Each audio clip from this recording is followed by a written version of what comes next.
And now we're going live.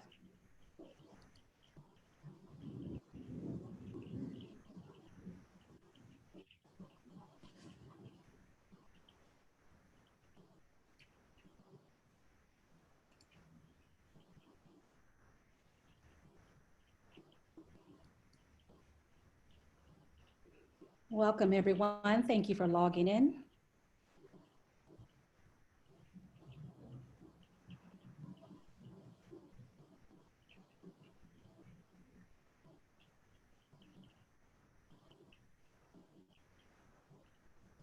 Welcome. We're going to give everyone a couple of minutes to log on before we get started.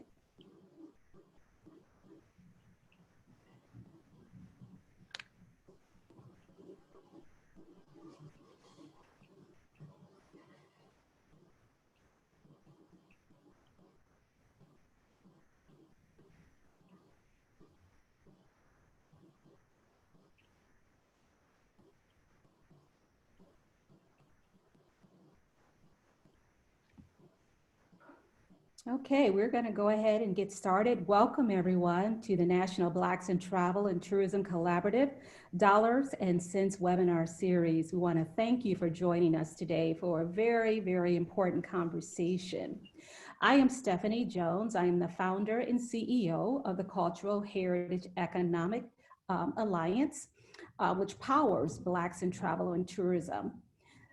We will be doing a Q&A at the end of this session, so please feel free to post questions for our panelists. We're going to go ahead and jump right into the conversation. I'd like to introduce our moderator for today, Mr. Greg Shields. He's the Executive Director for Field Diversity. Greg, take it over. Great, thank you so much, Stephanie, and it is my pleasure to bring you this program today. I want to start off with just a few opening remarks to put our conversation into context. So in 2015, McKinsey published a Why Diversity Matters study with staggering statistics revealing that racially diverse companies tend to outperform industry norms by 35%. Specifically, diverse workplaces are higher in performance, innovation, creativity, and sales. So, okay, a reality check. The class of 2020 has become known as the class of COVID-19. Because of the coronavirus pandemic, these students have been faced with cuts in their college careers, but more importantly, after graduation, that they must face one of the worst job markets in the entire post-Depression history. Since March, 38.6 million Americans have lost their job. And in June, the US Department of Labor Statistics reported that unemployment rate at 11.1%. But notably, Blacks, 15.4%, Hispanics, 14.5%, and Asians at 13.8%. As of April, the National Association of College and Employers poll found that 59% of employers weren't revoking their job offers, but 22% of them were considering. But based on 75 responses, about 70% of offers to interns for the summer of 2020 were being revoked. According to new research from a recruiting platform, ICIMS, US college graduates had anticipated that they would be interviewing for roughly 10 jobs. But after COVID-19, that has doubled to 20. So there has been a significant impact in terms of the career opportunities associated with the Black graduates of various colleges and university. And what we wanted to dive in today was a discussion of that next generation of leaders. We have a wide-ranging representation of industry and academic professionals who will share some insight. But I want to start with quick introduction. So we'll start with you, Ivan Turnipseed. Yes, thank you, Greg. Hi, everybody. I'm delighted to be here. And I'm delighted to represent the HBCU Hospitality Management Consortium as the national president.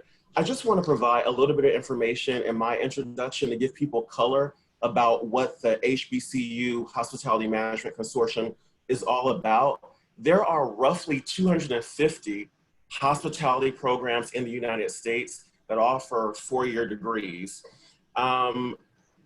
The HBCUs only represent about 4% of that number. We're somewhere around 10, 12, 14 of those institutions. But we generate over 100 graduates each year. We're a small group, we speak with each other.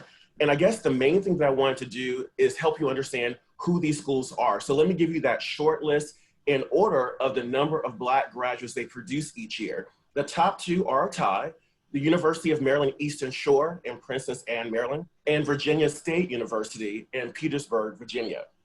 We also represent Morgan State University out of Baltimore, Maryland, North Carolina Central University out of Durham, North Carolina, Bethune-Cookman University out of Daytona Beach, Florida, Tuskegee University out of Tuskegee, Alabama.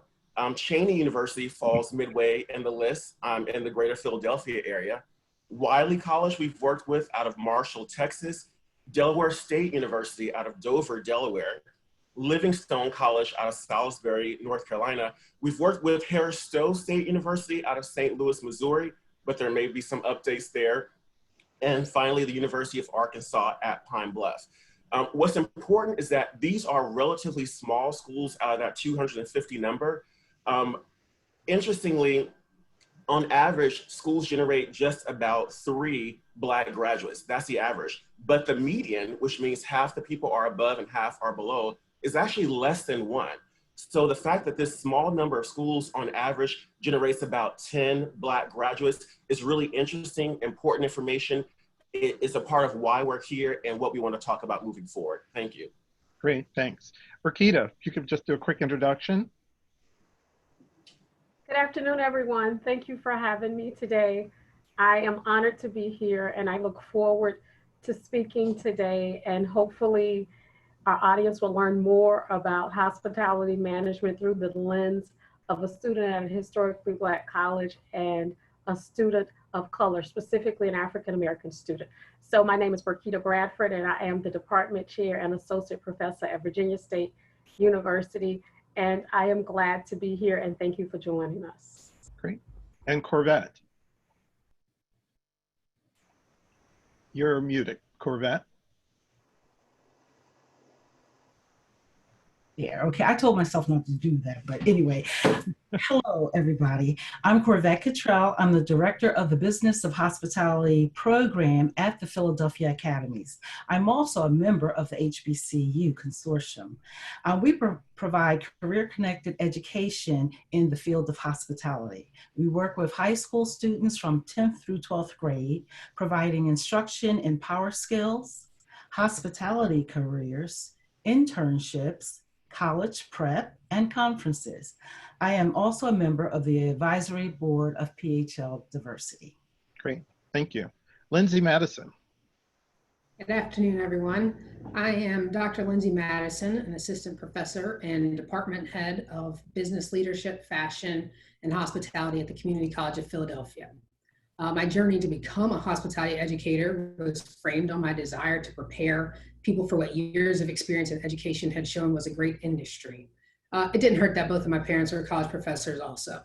Over the last 6 years, I've taken pride in introducing and instructing students in hospitality management, guiding them on building and writing quality resumes, and then helping them map their careers in hospitality. Primarily, it was important for me to do this for students who look like me, as my educational experience didn't have that many professors and instructors that look like me. COVID-19 has impacted African Americans disproportionately. However, I see this as a great opportunity. With every challenge comes a new way to solve problems and implement lasting change. We have an opportunity to become more innovative and begin to level the playing field. We're working on programming at CCP to do just that. And I look forward to this discussion to discover more solutions to help our community build a thriving career in hospitality, using hospitality education as a catalyst point. So thank you. Thank you. Victor. Yeah, good afternoon. Thanks, Greg. My name is Victor Younger. I'm Director of Diversity Inclusion at the School of Hotel Administration, which is a part of the SC Johnson College of Business. I am a proud graduate of a historically Black college, Virginia State University, where I majored in hospitality management. So I carry that torch extremely proudly, if you will. This is a great conversation to be a part of today. Working at Cornell, a predominantly white institution, I have the pleasure of interacting with scholars from around the world, but also working with extraordinary students who are looking for opportunities to really thrive in this industry. And when I think about the opportunity of our Black and students of color, I'm often just challenged with this idea that how do we make sure that the experience that they have, that it's not a surviving opportunity, but it's a thriving, and how do we prepare them to be global leaders? And this conversation is very special to me, knowing that there's an opportunity and impact that I have in my work as a director of diversity inclusion to educate, to provide opportunity, to provide the insight of how we can be global leaders, but also more importantly, give to our immediate community and make an impact and show the trajectory of where the opportunity can go for the future leaders of this particular industry. Awesome. Thank you. Nicole. Thank you, Greg and Stephanie. Good afternoon. My name is Nicole Singleton, and I serve as the Executive Director for the National Society of Minorities in Hospitality. I have personally served in the nonprofit association environment for over 18 years, and NSMH is a student-run organization, which was founded in 1989. Today, we proudly boast chartering over 105 chapters across the nation. The organization exists to attract students to pursue careers in hospitality and to encourage hospitality companies of all sorts to recruit and support diverse talent for their organizations. Even 31 years after our founding, the need for increased diversity, inclusion, and equity in hiring and managing practices still exists. Unfortunately, our mission, as we all know, as we watch the news, is yet relevant. Each year, NSMH hosts regional conferences. We host national annual conferences and career expos. This particular event generally draws close to 1,000 students. We also offer through the Society a career center, leadership development opportunities, webinars, and countless engagement opportunities for industry partners to connect with our talented students. During these times, more than ever, we are calling and counting on hospitality industry partners to engage with NSMH and to engage our students with mentoring and career coaching opportunities. On behalf of all of us at NSMH, I thank you for the invitation and the ability to participate in today's conversation. Thank you so much. And then Rachel. Good afternoon, everyone. My name is Rachel Hope Henry. I am a recent graduate of Temple University, and I studied tourism and hospitality management, as well as general business studies. It's an honor just to be here to be able to represent the upcoming generation of future leaders. Great. So as you can see, audience, we have an incredible representation of the development of future leaders in this industry. There is a lot of content. We attempt to cover this in 2 rounds. I have to give everybody a round of applause because you're way ahead of schedule, which allows us to get into that much more content. Thank you so much. We are going to ask once again, though, because we want to give each panelist an opportunity to ask 2 questions, that you are mindful of your time in terms of your response. So Ivan, we're going to start with you. First question is, what impact has COVID-19 had on the anticipated fall enrollment of your overall institution and hospitality program? Thank you, Greg. I would be remiss if I didn't bring everyone greetings from Cheyney University of Pennsylvania, the nation's oldest historically Black institution of higher education, the mother of all HBCUs, established in 1837, the only institution of its kind, founded decades before the Civil War. I think when we look at the impact of COVID-19, we're really not completely sure where things will land. I will say that we're pleasantly surprised as an institution and as a program that it may very well be that enrollment is up for the fall. Cheyney is one of 14 state schools in the system in Pennsylvania. And out of all those institutions, we by far have the largest year-over-year increase in anticipated enrollment. So things are looking up dramatically, and interestingly, we don't know what's really going to happen. The plan that we've heard most recently is that our semester will start 2 weeks early on August the 10th and wrap on November the 20th in an effort to beat a second wave that may be coming in deep winter. The reality, however, is that a number of our sister institutions and other institutions around the country have decided to continue remote learning for the fall. And I feel that that's likely what's going to happen with us. So we're pleased at this point that things seem to be steady, that students still seem to be excited about Cheyney University and about the hospitality program in particular.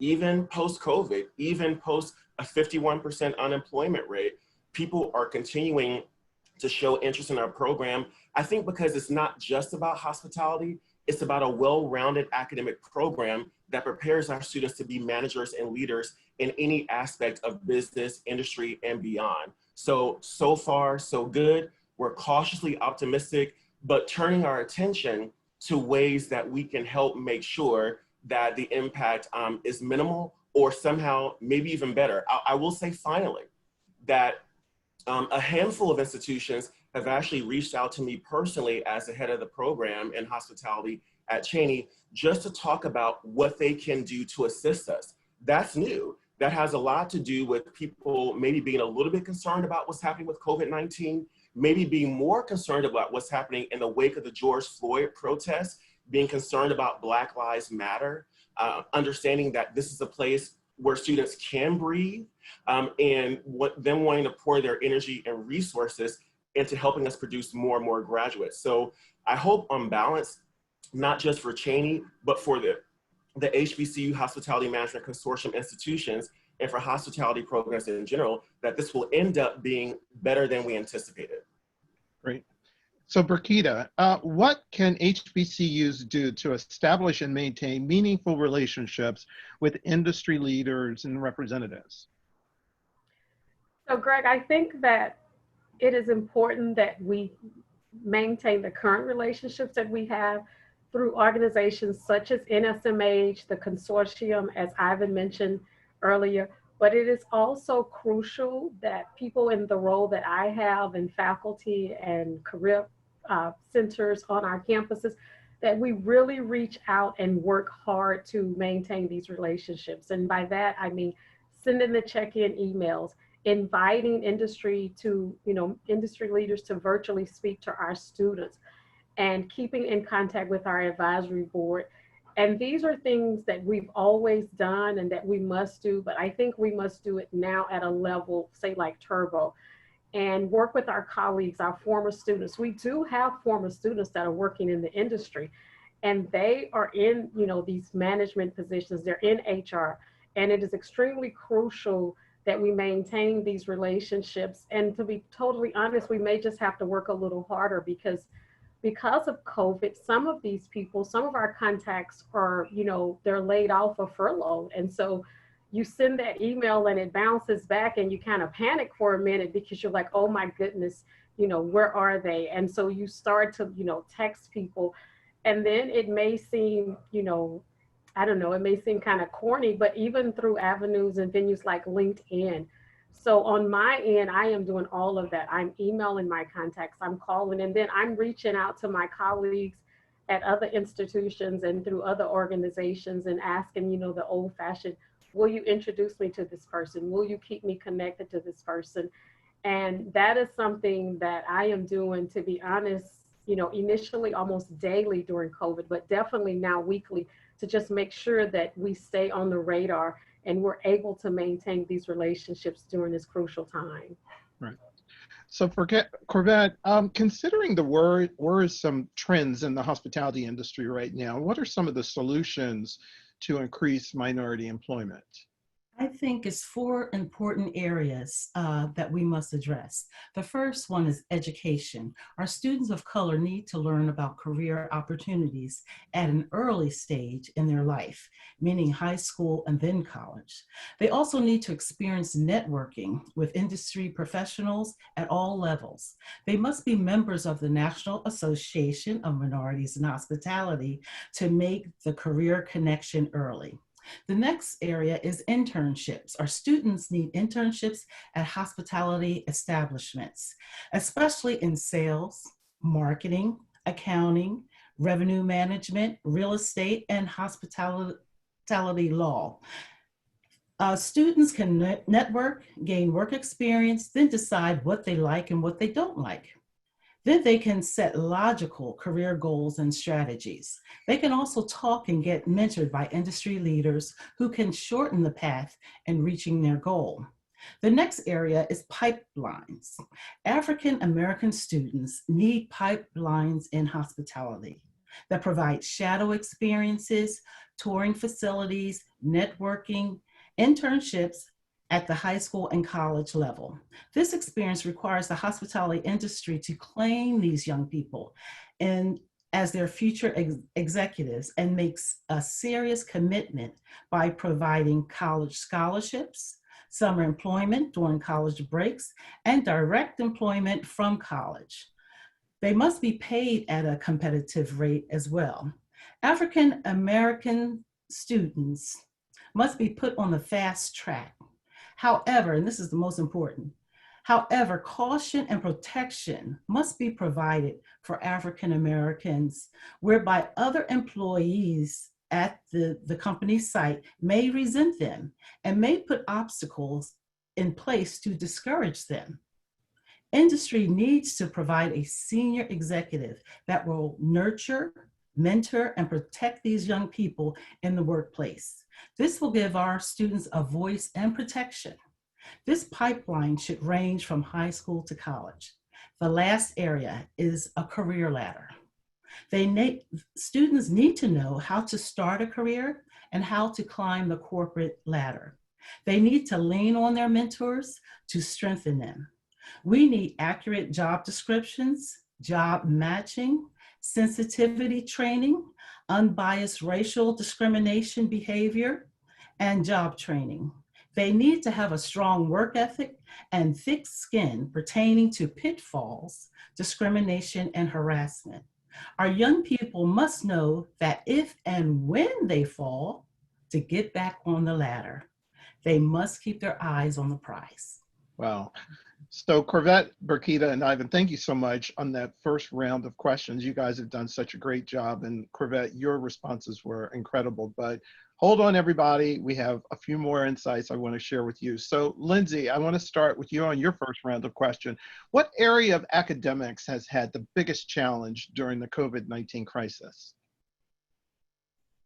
So interestingly enough, the area of academics that has had the biggest challenge is actually more the student services and support. So as faculty members, we're used to seeing our students every day. We pick up on vibes, we know their personalities, we can spot things, we have those interactions and especially as you just kind of stop mid-semester and as the fall. It's hard to stay as connected on those advising pieces that we have prided ourselves in as faculty members. And so I would say student services and support from the faculty side has been the biggest challenge during this time. Great. So Victor, I want to turn it over to you. So why is it really imperative to reach students early in their academic development as they prepare for college, particularly as they consider themselves to become a global leader? Yeah, Greg, I've given this question a lot of thought. You know, when I think about the students starting out early, even when Corvette had indicated that in high school, I'm of this belief, and research shows the idea that you want to reach students even earlier in middle school and planting the seeds and even using the word scholars. So when I think about our young scholars and the possibilities that's in the industry, what we want to do essentially is to show them what's beyond their current information and what they know now. And when we talk about this idea of what the hospitality industry is about, planting the seeds early, actually demystifying the idea that hospitality is just about restaurants and hotels. It's about real estate. It's about you know, the airline industry. It's about entrepreneurship. It's about management. It's about being a sommelier. If no one saw the movie Uncorked on Netflix, a typical story, African-American young man who went to his family and said, hey, I want to be a sommelier. And they were like, what, you just want to drink wine all day? Again, having these very in-depth conversations and really demystifying the idea that this industry is something that is robust, and that we really want students to be curious about, and our scholars to be curious about. And the other idea of reaching them early is to also enhance their vocabulary. Once you are in front of young scholars and you're talking about the industry and you're providing a much more robust and broader thought process of what it really means, it creates a sense of curiosity. So now this idea of being othered as you go into the industry or you're around other individuals that perhaps have this insight that you've never heard before, now you've given them a new vocabulary, a new idea that they can see themselves in a space perhaps they couldn't imagine before. We tried to normalize the experience, really enhance that this is a profession. This is a profession that is global. It's around the world and you can see yourself in so many spaces. And this whole idea of just debunking this thought.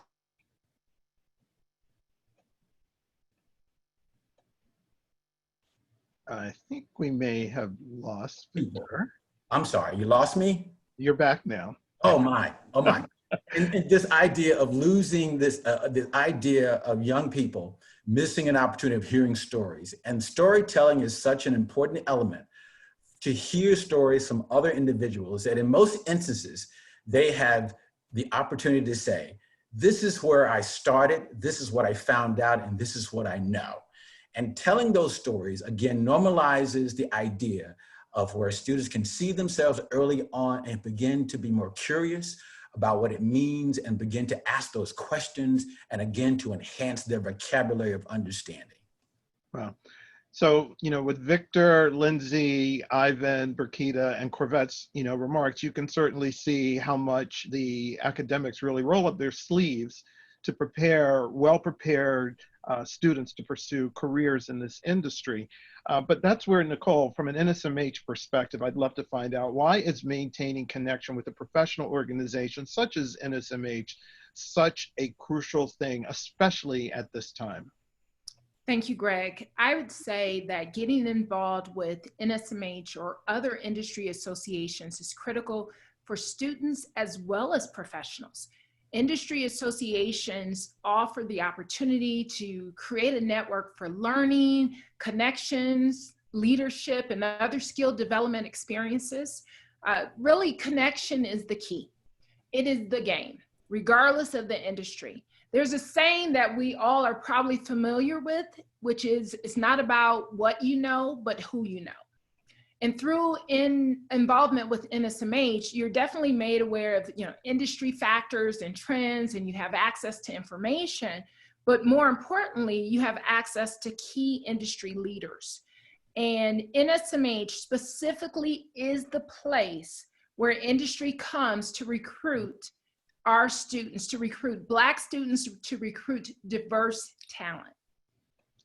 So I see we have about 110 individuals who are listening on this. And if I had to put out a personal plea, please reach out to NSMH.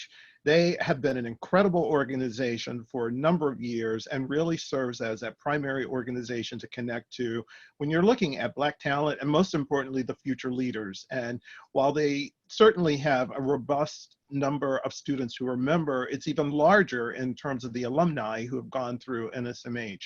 So as we think about that next generation of leaders, you've certainly heard from the academic institutions how they prepare them, and you all now know what is the primary resource in terms of getting connected to the industry.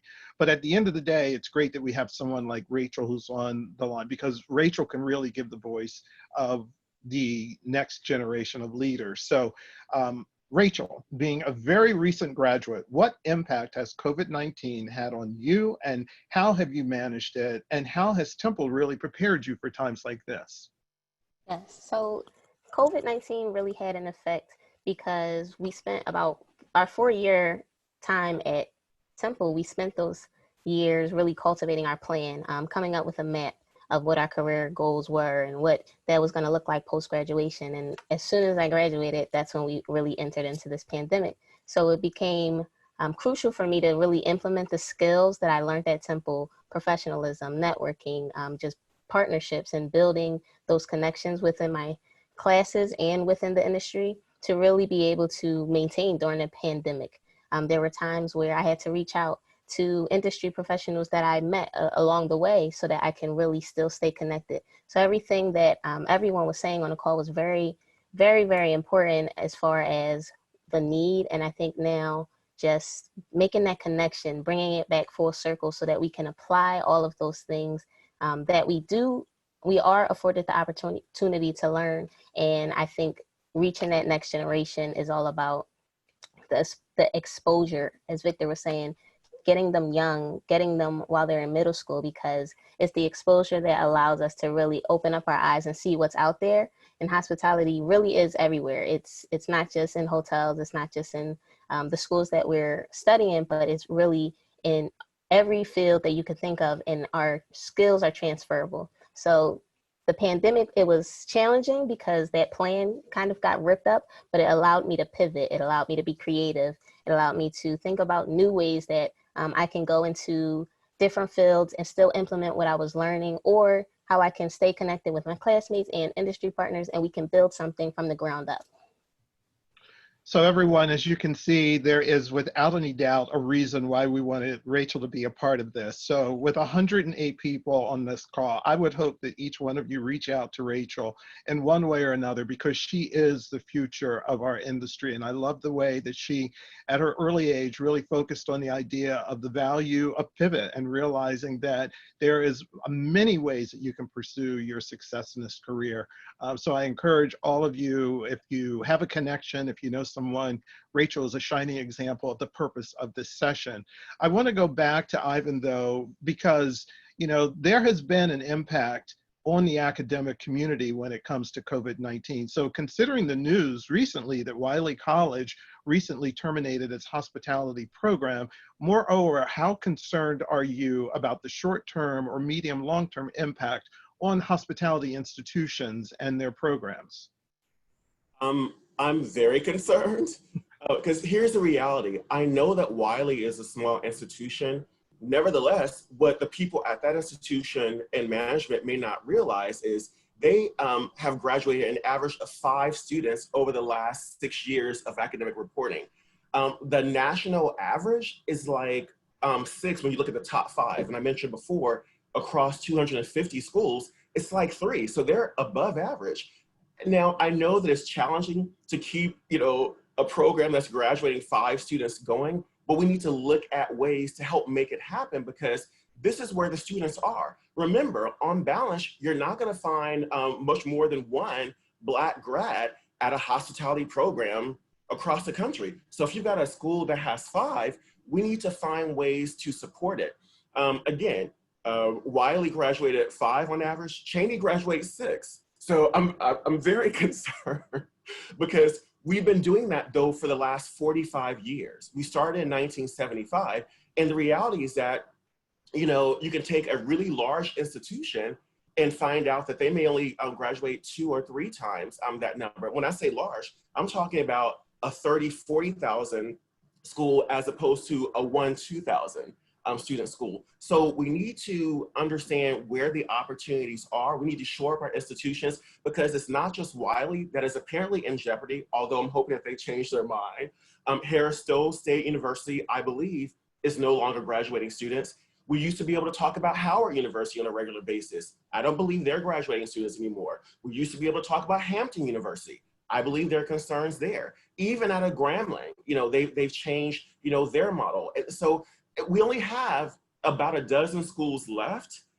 We need to shore them up, and it doesn't take a lot. This is the land where industry and organizations that are concerned about getting more Black students and graduates into mid and eventually upper level managerial positions need to be placing their support in terms of human and material resources. Great, thank you. So Burkita, I want to turn it over to you. How can we partner with larger institutions to begin the conversation on race and inclusion in an effort really to introduce students to those predominantly white institutions and HBCUs as they begin to pursue careers in the workforce? Greg, I think that it's probably more simple or easier than we make it. And recently I've had a colleague from a larger institution, a non-HBCU, reach out to me and ask, what can we do? And this institution and Virginia State, we have a history of working together. You know, we typically attend their career fair and things of that nature. But I think in an effort to be more strategic, you know, we can do the roundtables, we can do the panel discussions, and we can travel. If it's within our region, we can have our students travel to that campus and do, you know, a day in the life of hospitality and have some speakers and have our students do breakout sessions and really just kind of dig in and look at case studies together. And then on the flip side, have those institutions bring their students to our campus, because I have no data to back this, but I would imagine there are a lot of students graduating from PWIs, and not necessarily just, you know, students who are not Black or look like me, that may have never, ever, you know, been on the campus of a historically Black college.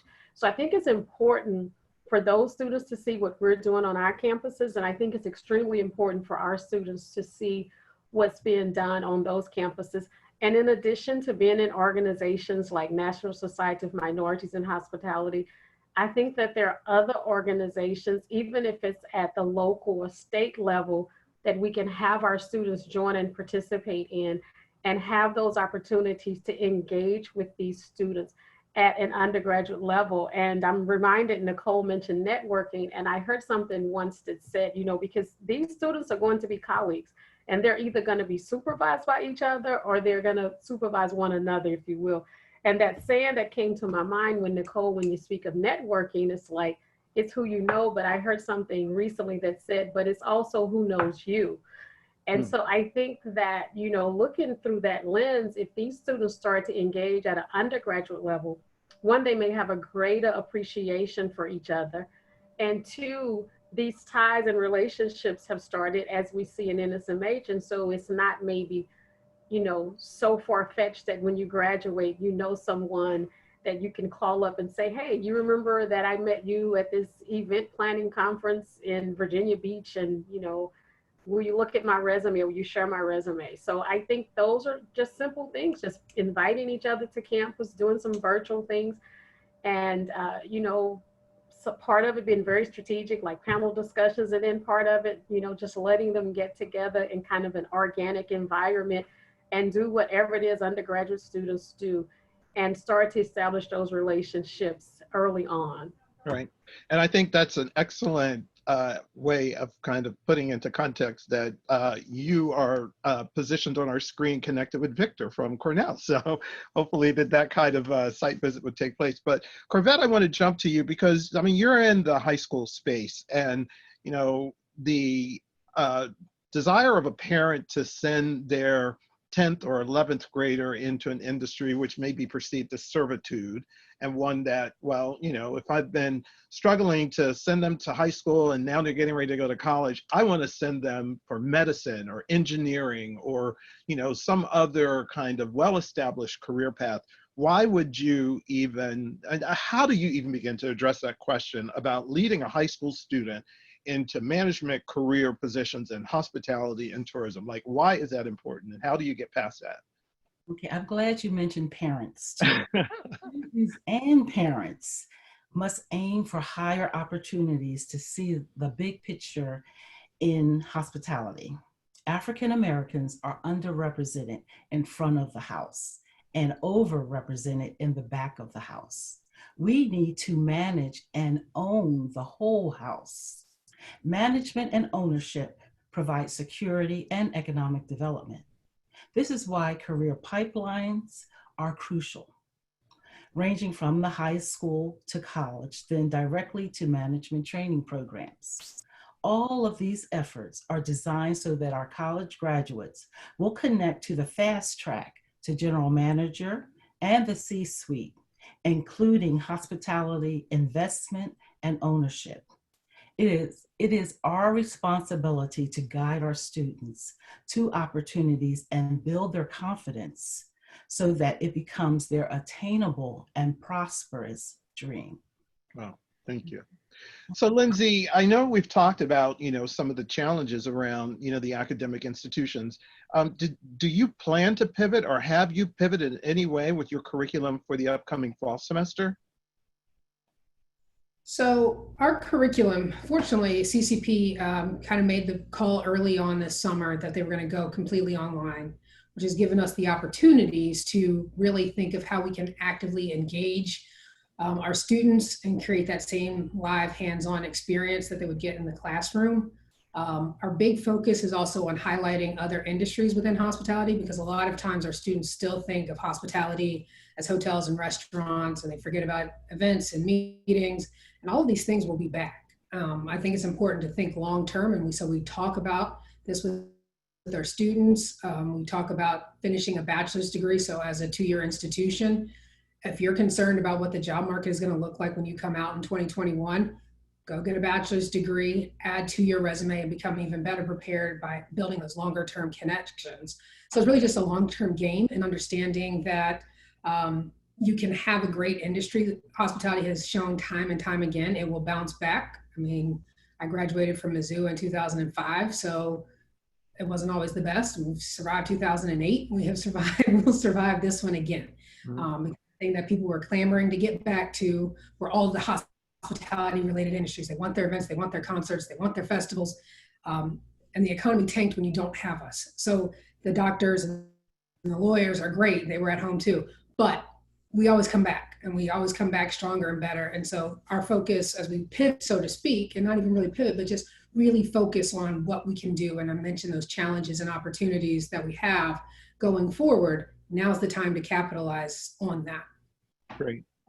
So Victor, I want to drive a little bit deeper in the conversation, representing an institution like Cornell University. So what are some of the challenges for students of color? What do they face as it relates to being in a high performing, predominantly white institution? And how has a COVID-19 really contributed to the challenge that Black student might encounter?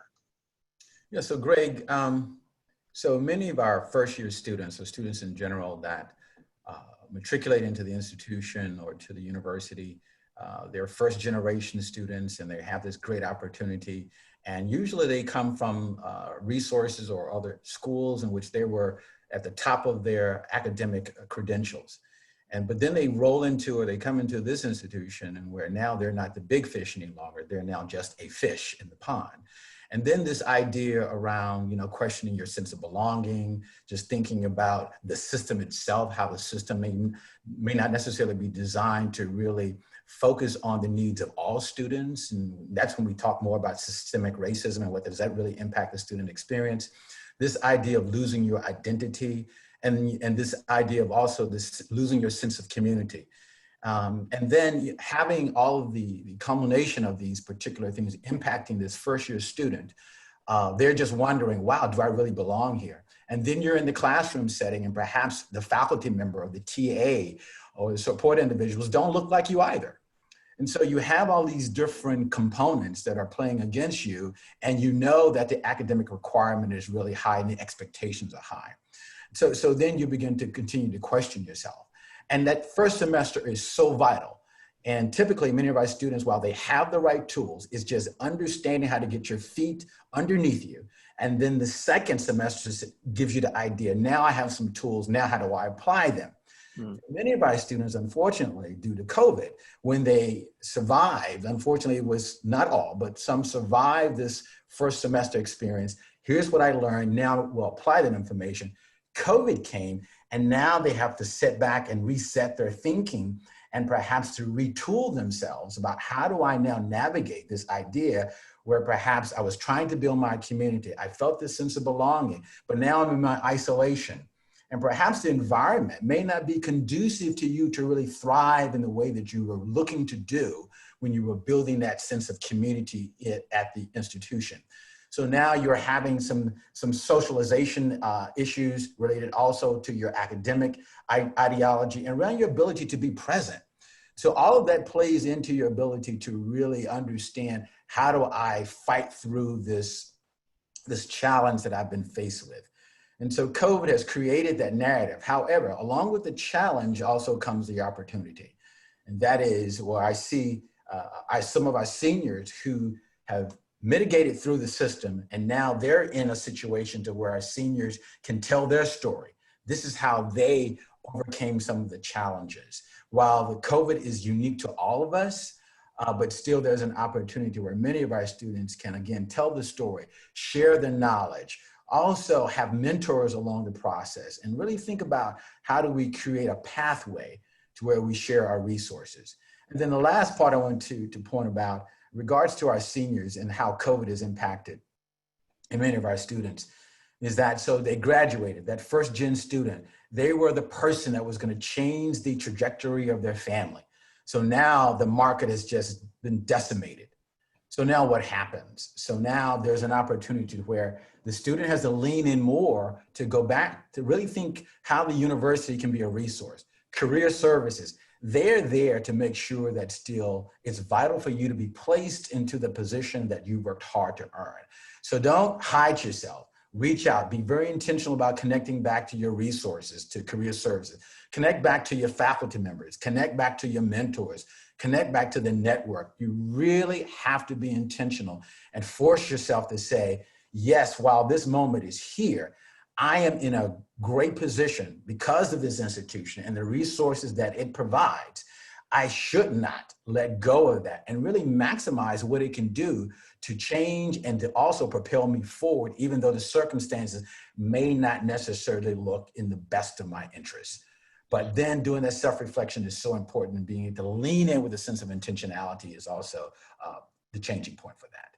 Thank you so much for that. And you know what, Victor, it's an interesting segue into Nicole as we kind of think about, I'm at this point of where things have maybe changed as to what I thought. And with that being the case, Nicole, with the uncertainty of in-person classes, there could be some college students who are thinking about taking off for the next semester.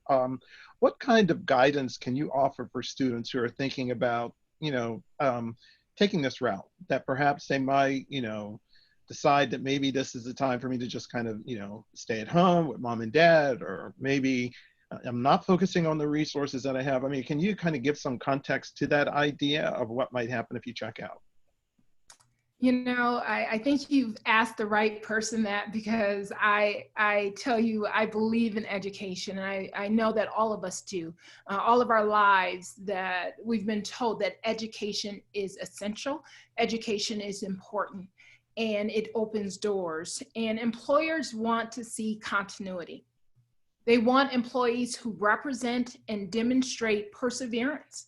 We encourage students to stay enrolled in school in the fall, whether that's a hybrid model or your school is offering classes online or in person. But be diligent about your studies. This will demonstrate your commitment to excellence and a continued investment in oneself. Educational institutions over the past few months are working diligently on creating environments that are safe, that are secure, and remain healthy. And in light of the pandemic, we all know the steps that we have to personally take to ensure our continued health. And I encourage you to do that. But staying engaged on your educational path also will help you mentally and emotionally to have a positive direction in which to focus your energies. As an employer myself, I look for talent that demonstrates a determined focus, committed energy, and a thirst for excellence.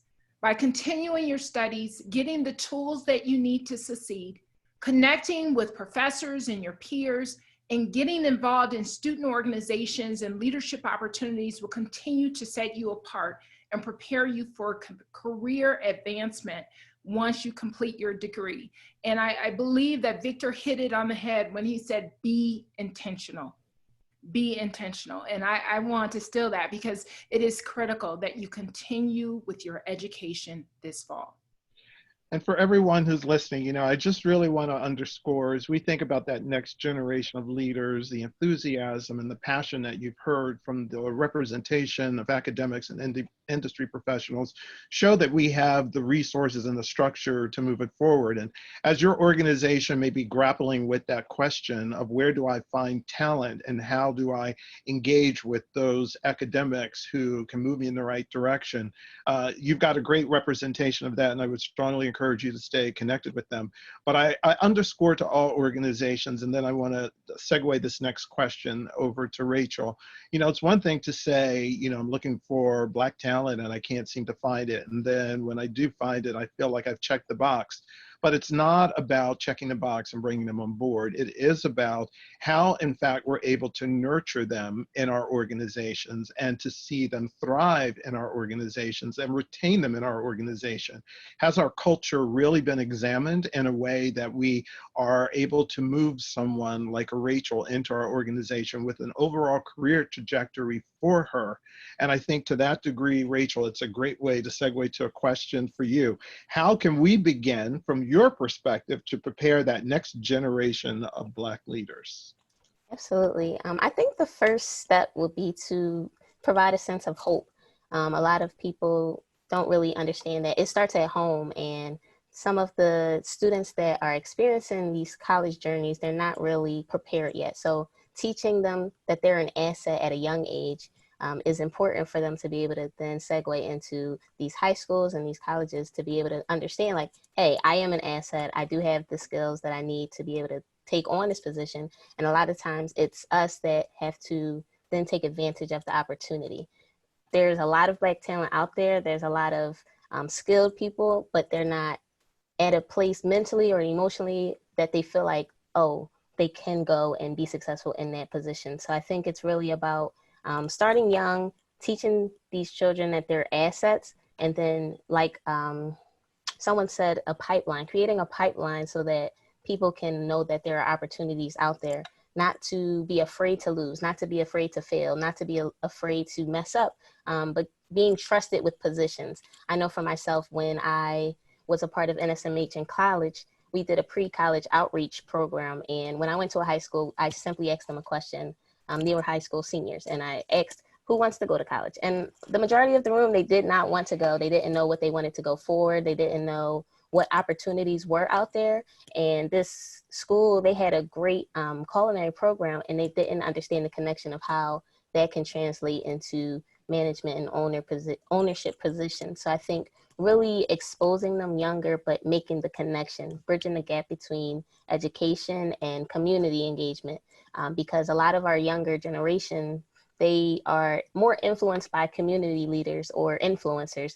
So making those connections, if higher education can somehow bridge that gap where we're able to get the knowledge from higher education and then apply it to whatever field we're doing, then we'll be able to really see, okay, college isn't just let me spend my money and then it's all about grades. It's more so about the opportunity and exposure. So a lot of times we have to get past the, how is it going to impact me? How is it influential? How is it important for me to go to college? Whereas the communities right now are teaching them elsewhere. They're teaching them other things like, okay, you can go and do it this route. So I think really just putting emphasis on why it's really important and what's the takeaway from college.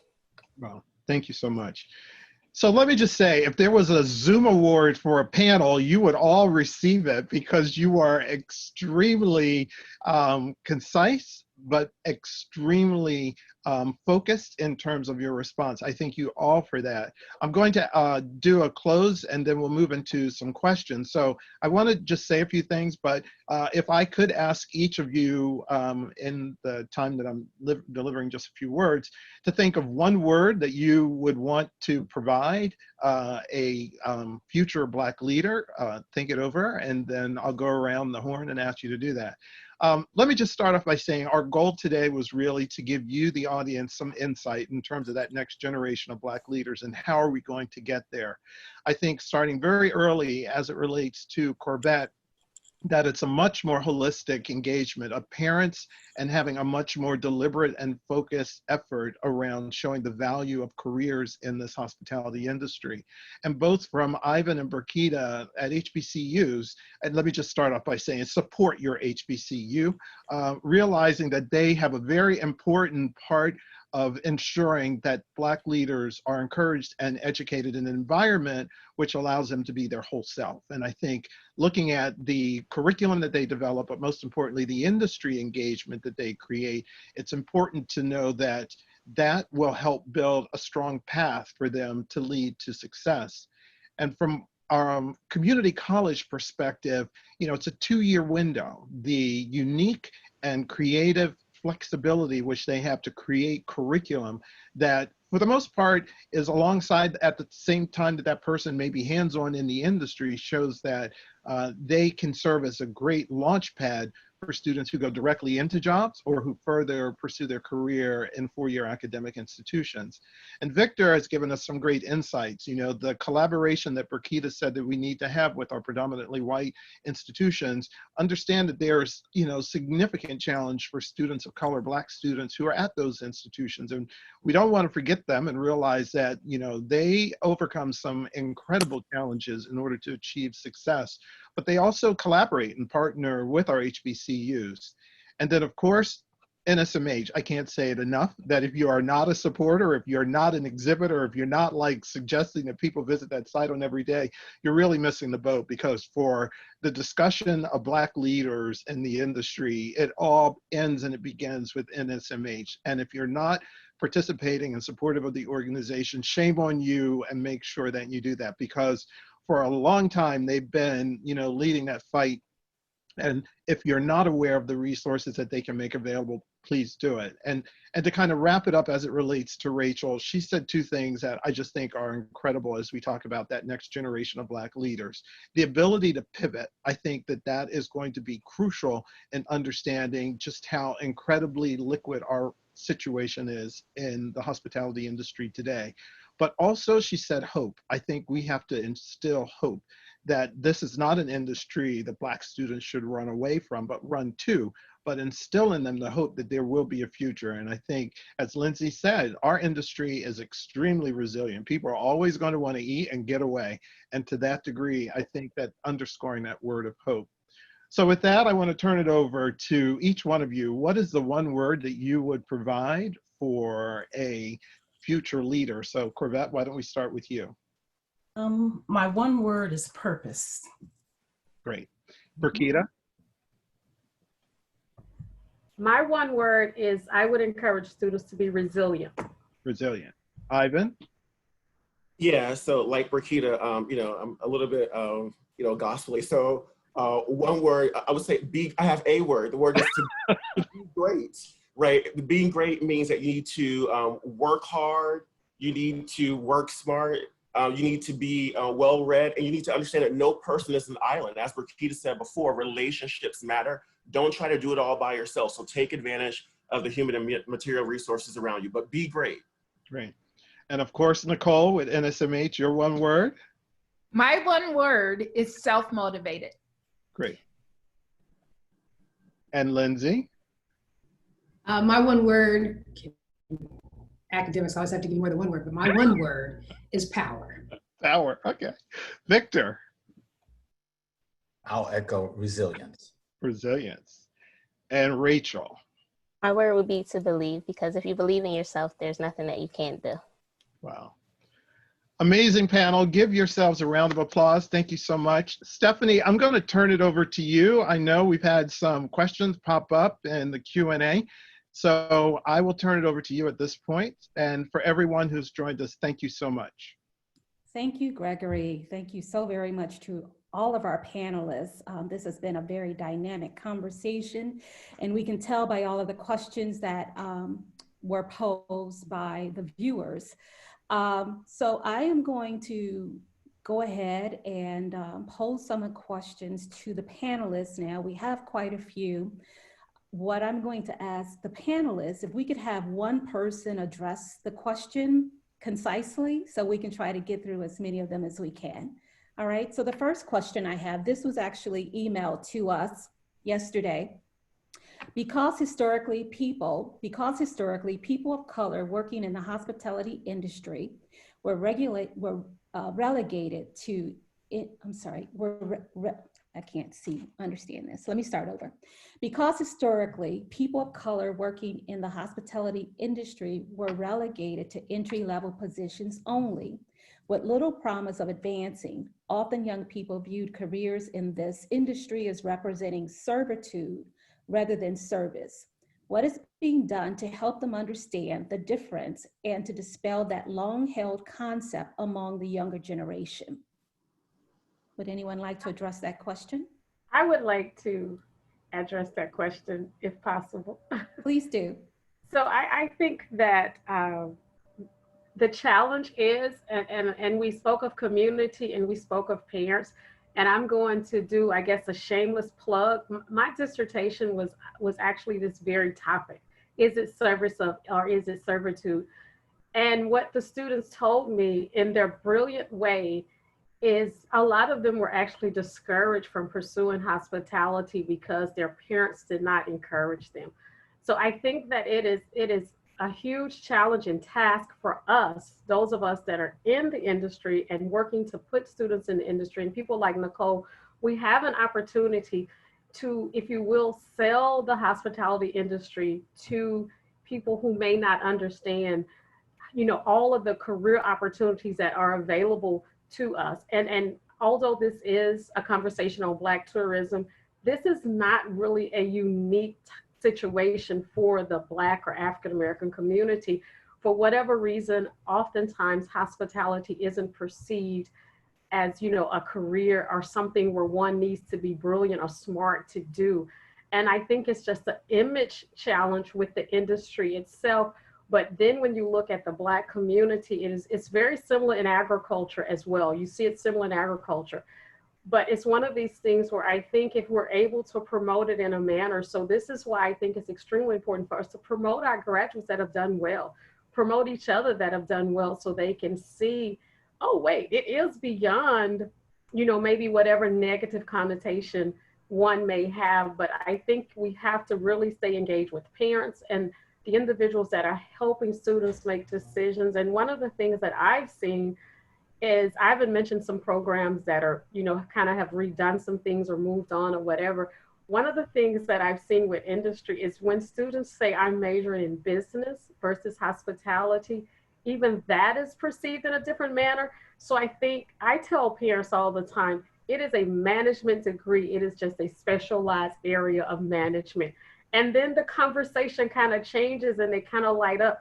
But I think maybe at some point we could have another panel where we can kind of, you know, just engage and educate the Black community of the opportunities and to kind of let go of the negative connotation. Because on the flip side, when you're dealing with students from the Caribbean where tourism is celebrated, it's a total different mindset. It is a very different mindset. So I think it is definitely something that we're challenged with the Black community in the United States. That's my humble opinion. So, and I'm sorry I jumped in, but I got excited because that was my dissertation topic, that very thing. Awesome. Thank you. Thank you. Sure. Great response. And I agree with you. So Greg, did Greg leave? I'll have to speak to him about a part 2. We would love to have you all come back and expand on this very important conversation.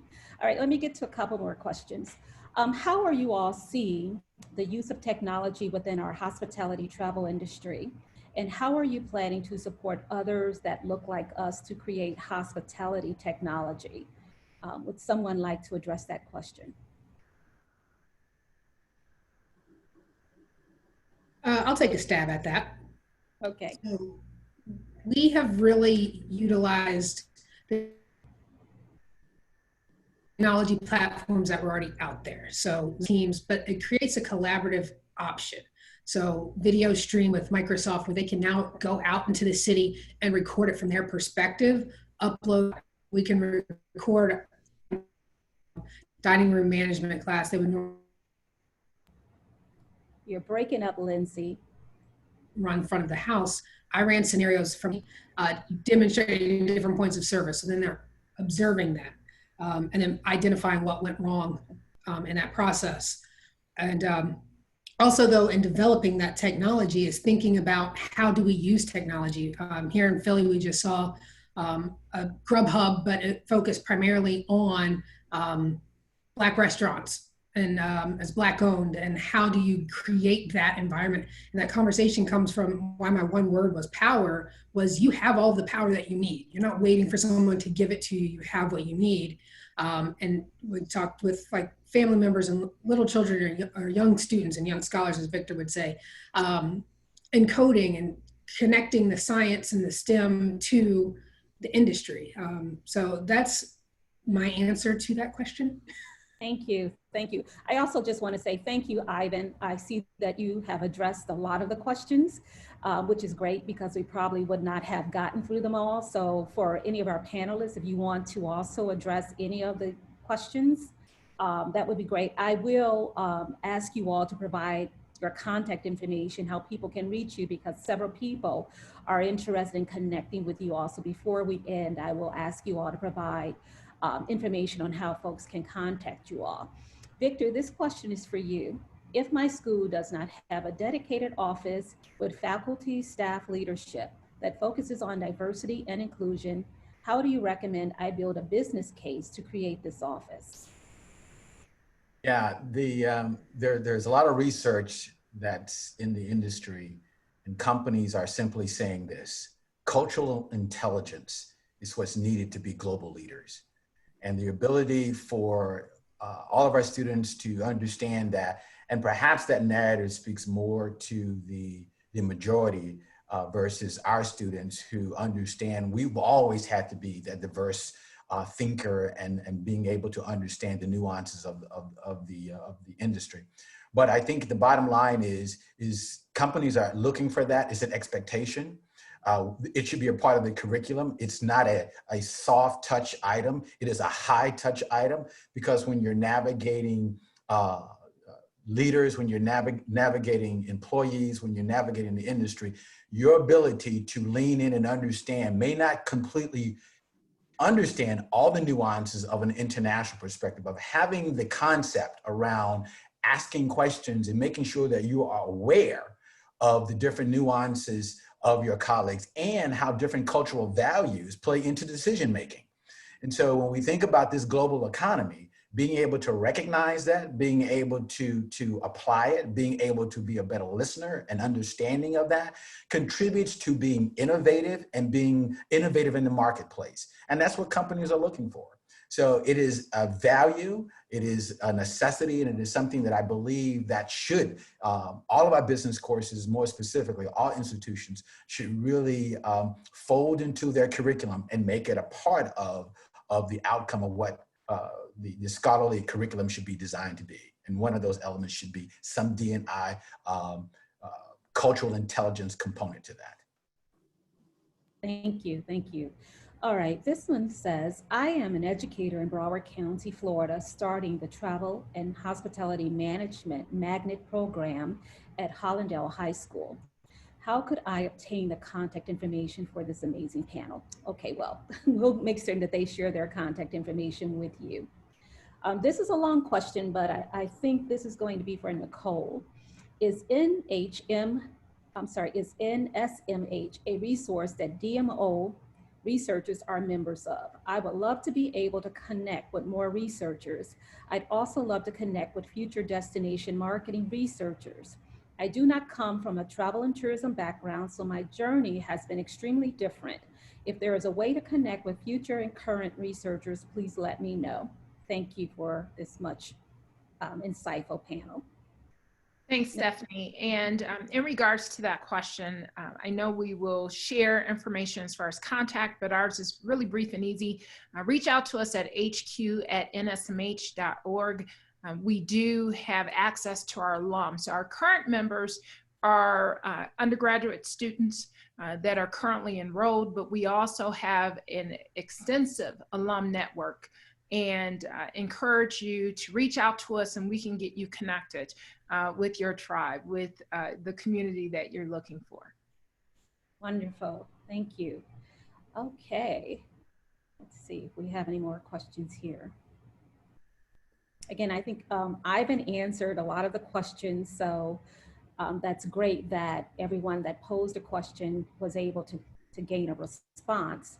So right now, I am going to, Corvette, someone wanted you to read your list that you suggested earlier, but I'm going to just, if you don't mind, providing a contact email so that if they are interested in obtaining that list, you can share it with them directly. Okay. All right. So again, I think we're good. I think the most of the questions are just comments. Everyone just really appreciating the wonderful content that you shared, expressing how valuable this conversation is.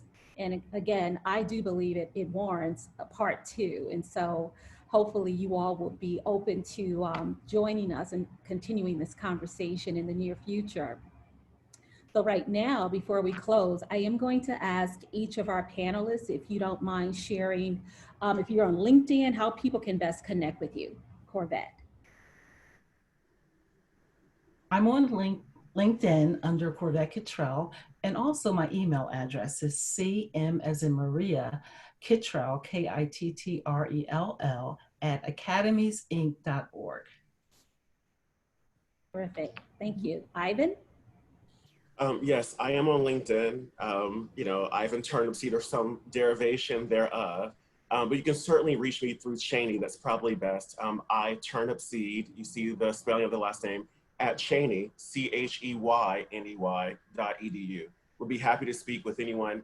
And Burkita and I, being leaders of the consortium, can certainly connect you with any individual school and who's a member. Terrific. Thank you, Ivan. Burkita? So I too am on LinkedIn as Burkita S. Bradford. And my email address is my first initial B as in boy, my last name Bradford at vsu.edu. And, be it good or bad, a Google search works as well. Thank you, Burkita. Rachel? I'm on LinkedIn at Rachel Hope Henry. My email address is rachel.henry@temple.edu. And I can also be found on my catering page for Instagram at _creations of hope. Thank you. Victor? Yeah, it's probably easiest to catch me at V as in Victor, VBY3@cornell.edu. I like to do that because it gives me an opportunity to personalize a conversation with someone. So that's the most efficient way, VBY3@cornell.edu. Thank you, Victor. Lindsay? Yes, I am on LinkedIn. I learned this from having somebody come talk to my students because I was not on LinkedIn. Now I am. So Lindsay Madison, that's Lindsay with the Y. And my email is lmadison@ccp.edu. Thank you. And Nicole? Yes, I also am on LinkedIn as Nicole Singleton. And I also can be reached via email to HQ for headquarters, HQ@nsmh.org. HQ@nsmh.org. Thank you. Wonderful. And again, I want to say thank you so very much to all of our panelists and to Greg DeShields for moderating and helping to facilitate this very vital conversation. We will be announcing our upcoming webinars soon, so please do go to our website, blacksintourism.org, to sign up so that you can receive updates. We are going to continue to bring diverse voices and faces forward to talk about various conversations that are relevant to the industry, diversity and inclusion in this industry, and creating broader opportunities for Blacks in travel and tourism. So we invite you to continue to participate in our webinar series. If you want to get involved in our work, again, you can visit our website, blacksintourism.org. Please sign up and we'll reach out to you and we'll get you plugged in. So again, thank you all so very much. Please continue to be safe, okay? And until next time, God bless you all. Thank you, everyone. I would like to say something. Oh, go right ahead.